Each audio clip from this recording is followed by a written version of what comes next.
Assalamualaikum warahmatullahi wabarakatuh. Kembali lagi di channel saya, Etis Channel.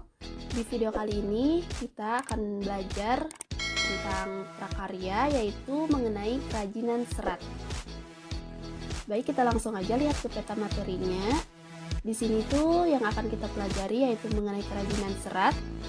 Kemudian kita juga akan mengetahui mengenai pengertian serat, jenis dan karakteristik serat, pengolahan bahan serat, teknik dasar kerajinan bahan serat, serta proses produksi. Lanjut, yang pertama yaitu pengertian serat alam. Pertanyaannya, tahukah kamu apa itu bahan serat? Bahan serat adalah suatu jenis bahan berupa potongan-potongan komponen yang membentuk jaringan memanjang yang utuh. Adapun menurut Kamus Besar Bahasa Indonesia, serat adalah suatu material yang perbandingan panjang dan lebarnya sangat besar dan molekul penyusunnya terorientasi terutama ke arah panjang. Nah, istilah serat sendiri sering dikaitkan dengan sayur-sayuran, buah-buahan, dan tekstil. Sayuran dan buah-buahan merupakan makanan berserat tinggi yang sangat baik bagi sistem pencernaan makanan. Namun, selain itu, serat juga digunakan sebagai bahan baku tekstil. Dan adapun pembahasan kita kali ini adalah tentang bahan serat sebagai bahan baku kerajinan tekstil. Serat sebagai bahan baku tekstil adalah serat-serat yang digunakan untuk aplikasi tekstil. Serat merupakan bahan baku yang digunakan dalam pembuatan benang dan kain. Sebagai bahan baku dalam pembuatan benang dan kain, serat memegang peranan penting. Sifat serat akan mempengaruhi sifat benang atau kain yang dihasilkan, baik dari pengolahan secara mekanik maupun pengolahan secara kimia.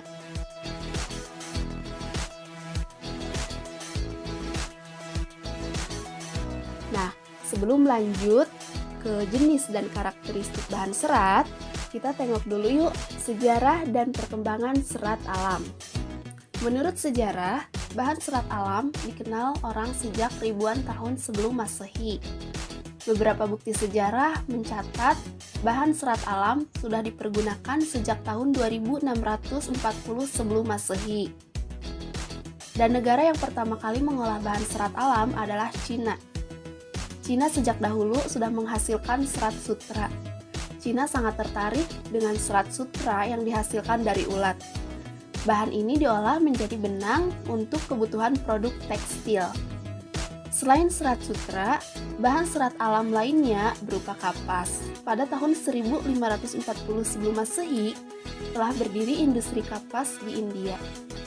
Selanjutnya yaitu, dalam perkembangannya, bahan serat alam digunakan di berbagai negara lainnya, seperti serat flax yang pertama digunakan di Swiss pada tahun 10.000 sebelum Masehi, dan serat wol mulai digunakan orang di Mesopotamia pada tahun 1000 sebelum Masehi.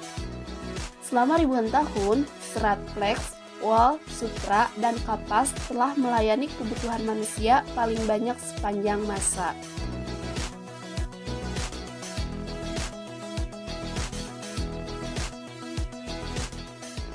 Oke, kita lanjut, yaitu mengenai jenis dan karakteristik bahan serat. Sebelumnya perlu diketahui bahwa bahan serat alam berarti berasal dari alam. Limbah serat alam mudah diurai dalam tanah. Bahan serat alam yang dimaksud adalah bahan organik yang tidak diolah kembali melalui proses dan penambahan bahan kimiawi sehingga keasliannya tetap terjaga dan diutamakan. Adapun bahan serat alam digolongkan menjadi 3 jenis, yaitu berasal dari tumbuhan, hewan, dan mineral. Namun, yang akan kita pelajari yaitu serat alam yang berasal dari tumbuhan dan juga hewan. Baik, yang pertama yaitu serat dari tumbuhan. Serat yang berasal dari tumbuhan dapat dilihat berdasarkan bagian-bagian tumbuhan. Tidak semua tumbuhan memiliki kandungan yang dapat diolah menjadi serat alam. Hal ini disebabkan serat yang diinginkan sebagai bahan baku produk tekstil memiliki persyaratan. Di antaranya adalah kuat, tahan lama, bentuknya tetap atau tidak susut, permukaan yang halus ataupun bertekstur sesuai persyaratan produk. Adapun serat yang berasal dari tumbuhan dapat diklasifikasi menjadi 4. Di antaranya yaitu serat dari biji, serat dari batang, serat dari daun, dan serat berasal dari buah. Baik, kita akan bahas satu persatu. Yang pertama yaitu serat dari biji. Tumbuhan memiliki biji yang beraneka ragam. Beberapa biji memenuhi persyaratan untuk diolah sebagai bahan serat. Contohnya biji dari pohon kapas dan kapuk. Meskipun begitu, saat ini kapas dan kapuk sudah jarang dipergunakan untuk bahan baku produk tekstil. Hal ini disebabkan peminat kapas dan kapuk sudah mulai berkurang. Kapas lebih banyak dipergunakan orang sebagai bahan kosmetik dibanding untuk produk tekstil ataupun kerajinan lainnya.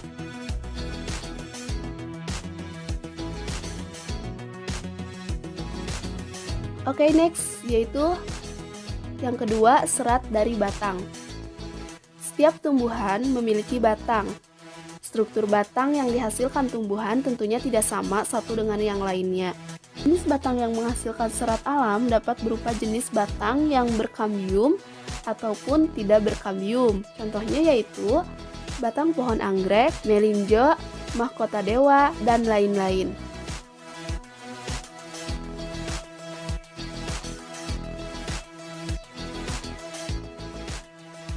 Kemudian yang ketiga yaitu serat dari daun. Tumbuhan yang dapat diolah sebagai bahan serat dari daunnya tidaklah banyak. Namun, banyak orang memanfaatkan serat dari daun sebagai bahan baku produk tekstil. Contohnya yaitu serat mendong atau purun tikus, daun nanas, daun pandan berduri, daun eceng gondok, dan lain-lain.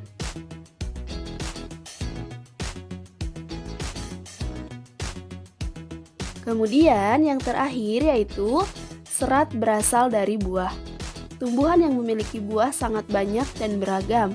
Namun, yang menghasilkan buah yang dapat diolah menjadi bahan serat alam tidaklah banyak. Buah yang sudah dimanfaatkan sebagai bahan serat adalah kelapa. Buah kelapa memiliki sabut yang melapisi buah. Sabut tersebut telah banyak digunakan sebagai bahan serat. Sabut buah kelapa memiliki banyak manfaat. Semua jenis sabut, mulai dari sabut yang memiliki serat panjang, serat pendek, hingga debu sabut, dapat dimanfaatkan semuanya. Namun, yang dipergunakan sebagai serat hanyalah yang memiliki potongan-potongan panjang. Selanjutnya, serat ini diolah kembali menjadi bahan baku.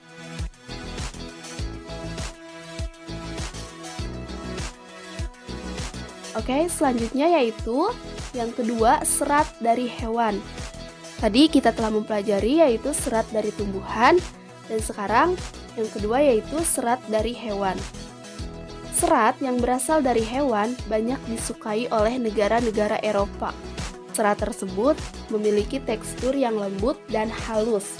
Sifat serat hewan menghangatkan sehingga orang-orang yang tinggal di daerah musim dingin sangat memanfaatkan serat ini.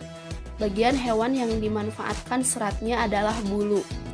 Bulu hewan yang paling banyak diolah sebagai bahan baku serat produk tekstil diantaranya stapel dan filamen. Baik, yang pertama yaitu serat dari stapel.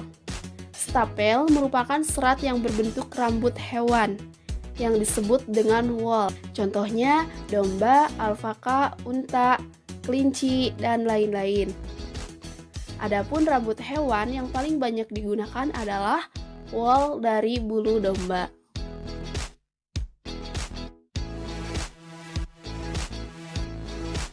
Baik, selanjutnya yaitu serat dari filamen.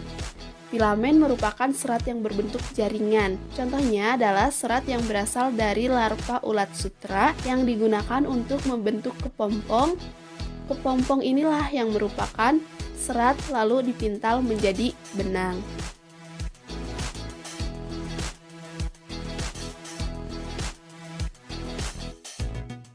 Nah, adapun karakteristik bahan serat alam yang menjadi perhatian adalah pada permukaan seratnya seperti kehalusan, kekuatan, daya serap, dan kemuluran atau elastisitas. Bahan tekstil dari selulosa atau kapas memiliki beberapa karakteristik seperti bahan terasa dingin dan sedikit kaku, mudah kusut, mudah menyerap keringat, rentan terhadap jamur, dan mudah terbakar. Sementara serat sutra mempunyai ciri-ciri berkilau, sangat bagus dan lembut, tidak mudah kusut, sangat halus, kekuatannya tinggi, tahan terhadap sinar matahari, daya serap cukup tinggi, tidak mudah berjamur, mudah terbakar, berbau seperti rambut terbakar, bekas pembakaran berbentuk abu hitam, bulat, serta mudah dihancurkan. Adapun serat wol mempunyai ciri-ciri agak kuat, tidak berkilau, keriting, kekenyalan tinggi, elastisitas tinggi, dan merupakan penahan panas yang baik, tahan terhadap jamur dan bakteri.